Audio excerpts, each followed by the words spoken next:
નવસારીના બિલ્લીમોરા નગરપાલિકાના વિવિધ વિકાસલક્ષી પ્રકલ્પોનું ખાતમુહૂર્ત અને લોકાર્પણ પ્રદેશ અધ્યક્ષ તેમજ કેન્દ્રીય જળશક્તિ મંત્રી સી.આર. પાટીલના વરદ હસ્તે યોજવામાં આવ્યું હતું.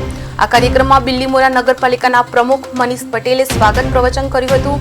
આ કાર્યક્રમમાં સી.આર. પાટીલે સંબોધન કરતા જણાવ્યું કે બિલ્લીમોરા જેવા નાના નગરમાં sport complex, building, swimming pool બનાવવાનું કામ, રોડ, ગાર્ડન ડેવલપમેન્ટ, ચબૂતરો, ભૂગર્ભ ગટર, એમ્બ્યુલન્સ સહિતના કામોનું ખાતમુહૂર્ત અને લોકાર્પણ થયું છે, જેના કારણે બિલ્લીમોરા જનતાના જરૂરિયાતલક્ષી કાર્યો પૂર્ણ કરવામાં આવ્યા છે.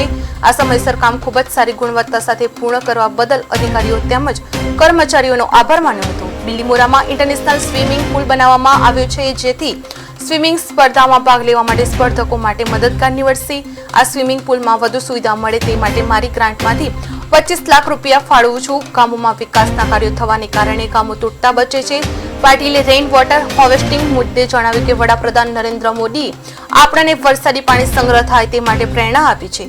કેચ ધ રેઇન માટે આખા દેશમાં અંદાજે 8 મહિનામાં 27,62,000 જેટલા નાના મોટા સ્ટ્રક્ચર બનાવવામાં આવ્યા હતા. આખા દેશમાં 10મા નંબરે સુરત જિલ્લો આવ્યો અને 16,000 જેટલા સ્ટ્રક્ચર નવસારી જેવા નાના જિલ્લામાં તૈયાર થયા છે. ગુજરાત કેચ ધ રેઇન યોજનામાં પહેલા ક્રમાંકે આવે તે માટે સૌએ સાથે મળીને પ્રયાસ કરવાનો છે. આ યોજનાથી વરસાદી પાણી જરૂર સમયે મળી રહેશે તેમજ ખેડૂતોને સિંચાઈ માટે પાણી મળી રહેશે. કુવા બોરમાં પાણીનું સ્તર વધશે.